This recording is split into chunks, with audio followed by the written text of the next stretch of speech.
Üstəlik xəbərlərə baxırsınız. Bu həftə nələrdən danışırıq? Qısa nəzər salaq. Biz həqiqətən də İlham Əliyevin dediyi kimi analoqsuz ölkə olmuşuq dünyada. Çünki Azərbaycanda baş verənlər heç bir qeyri-demokratik ölkələrdə baş vermir. Əli Kərimli danışır.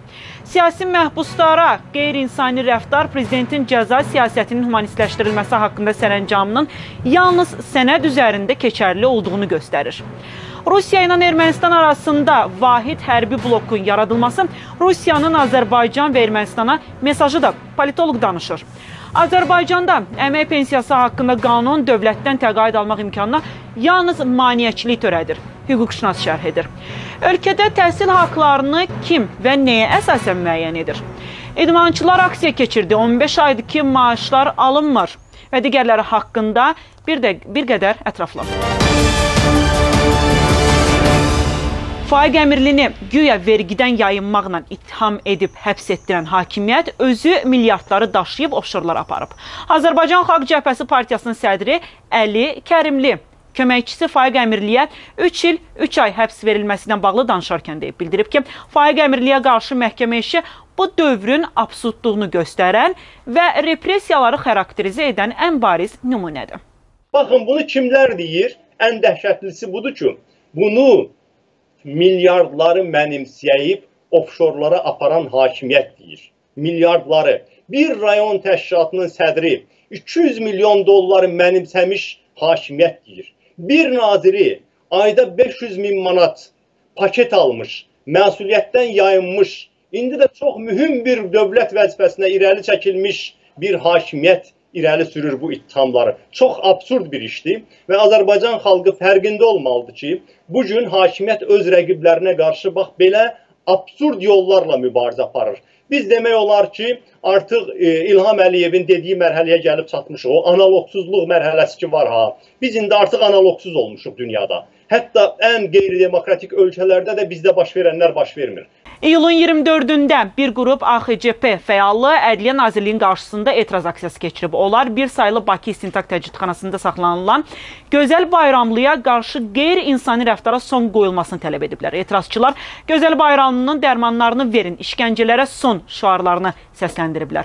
Hüquqşünas Fariz Namazlı deyir ki, ölkə başçısının cəza siyasətinin humanistləşdirilməsi haqqında sərəncamına əsasən səhhətində problemlər olan şəxslərin müalicəsinin aparılması bir yana, hətta onların ev dustaqlığına buraxılması da zəruridir. Ancaq siyasi məhbuslara bunun şamil olunmaması ayrı seçkilidir və məhkəmə sisteminin müstəqil olmamasının göstəricisidir. Hüquqşünas deyir ki, Azərbaycan qanunvericiliyi mükəmməl olmasa da qənaətbəxşdir. Lakin hökm çıxaran hakimlər elə bilir ki, qanuna əsaslanıb humanist qərar çıxarsalar, bu qüvvədə qalmayacaq. Çünki məhkəmə sistemi də asılı vəziyyətdədir. Təbii, yəni şəxsin əgər tibbi sağlamlıq durumu qənaətbəxş səviyyədə deyilsə və onun saxlandığı müəssisədə onun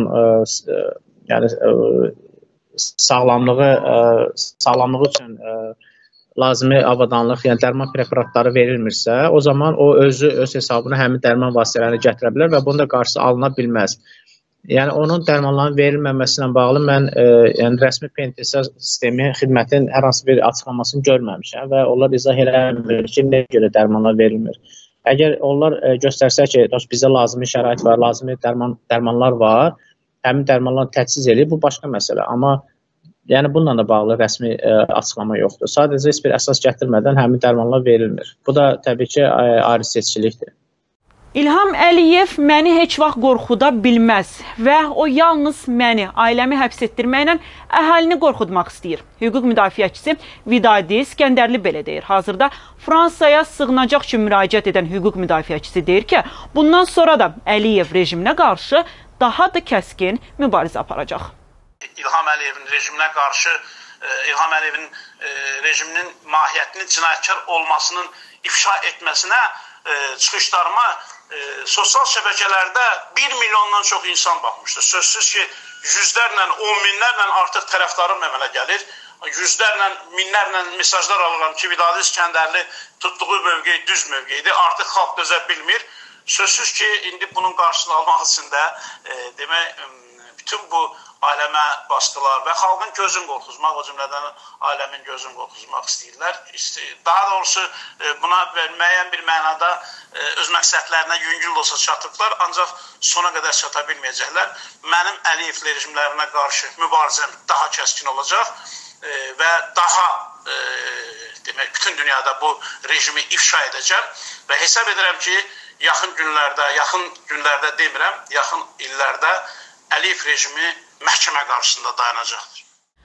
Vladimir Putin Rusiya və Ermənistan arasında birgə hərbi birləşmənin yaradılması haqqında 2016-cı ilin noyabrında imzalanan sazişi təsdiqləyib. Politoloq Hikmət Hacızadə deyir ki, Rusiya bu sazişlə Ermənistan və Azərbaycana mesaj verir. Siyasətçi deyir ki, bu blok Ermənistan ictimaiyyətinə qorxmayın. Azərbaycan üstünüzə gələrsə biz sizinləyik mesajıdır. Azərbaycana isə bizim xəbərimiz olmadan siz heç bir addım ata bilməzsiniz. Biz Ermənistanın arxasındayıq mesajıdır.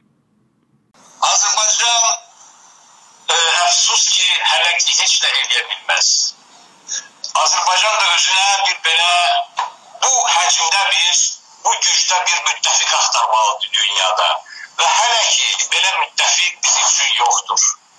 Nə Qərb bizə kömək eləyir, bizi özgə sayır, nə Türkiyə girişir, Rusla müharibə eləmək istəmir.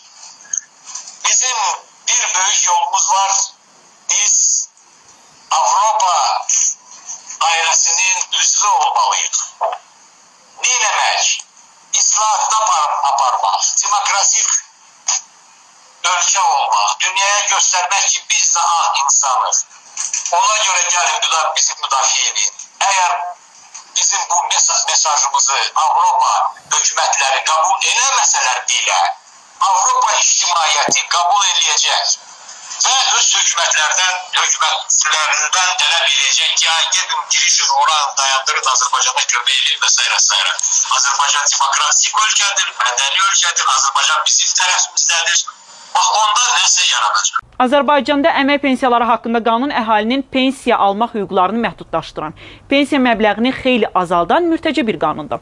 Hüquqşünas Namizəd Səfərov deyir ki, qəbul olunduğu dövrdən 47 maddədən ibarət olan bu qanuna 10 ildə 149 dəfə dəyişiklik edilib. Elə bunun özü göstərir ki, qanun qəbul olunarkən təkmilləşdirilməyib.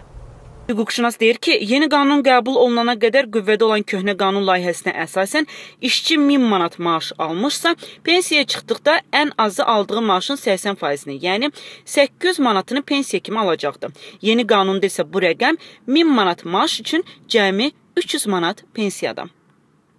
Lakin bizdə bugün əhalinin əksər istənsiz işsizdir. Əhalinin əksər istənsiz gözləyir ki, onun yaş həddi çatsın, 60 yaş həddi çatsın və onu dövlətdən ala biləcəyi ən azı minimum əmək haqqını almaq buna malik olsun. Təsəvvür edin ki, bugün minimum əmək haqqı bu pensiya ilə 110 manat təşkil etmişdir. Yəni, yaşından, uzun müddət işləməsindən, iş stajından asılı olmayaraq, bugün 63 yaşına satan istənilən vətəndaşa minimum 110 manat pensiya təyin olunmalıdır. Bu 110 manatdan pensiya çıxmış bir şəxs özünü və yaxud da ailə özünü saxlaya bilərmi?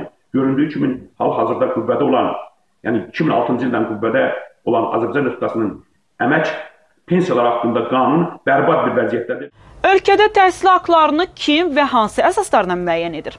Təhsil eksperti Nazim Əkbərov deyir ki, təhsil haqlarını müəyyən edərkən əhalinin sosial durumu, gəlirləri və ölkədəki maaşlar da nəzərə alınmalıdır.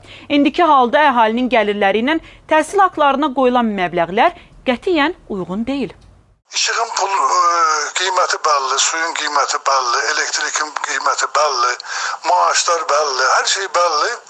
Amma baxırsan bir fakültənin qiyməti 5000 manatdır, o biri fakültənin qiyməti 2000 manatdır, digərinki bir universitetdə qiymət 15000 manatdır, o birində 30.000 dollardır və s. və ilə axır.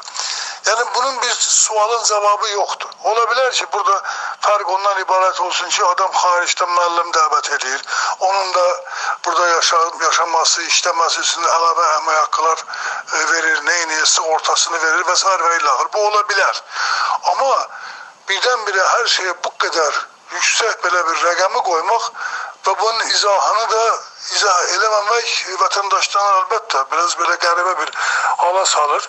Bir əhaliyə verilən maaşa da baxmaq lazımdır. O əhalinin gəlirinə də baxmaq lazımdır. Ona görə qiymət qoymaq lazımdır.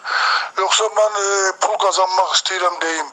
Cəmaətin də mənə ehtiyacı var, möhtaçdır mənə.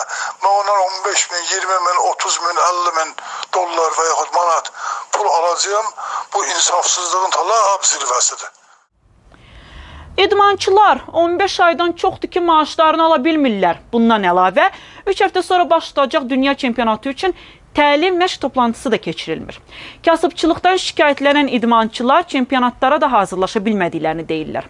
İdman jurnalisti Coşqun Eldaroğlu isə deyir ki, güləşçilərin Avropa və İslam oyunlarındakı mükafatları hələ də verilməyib.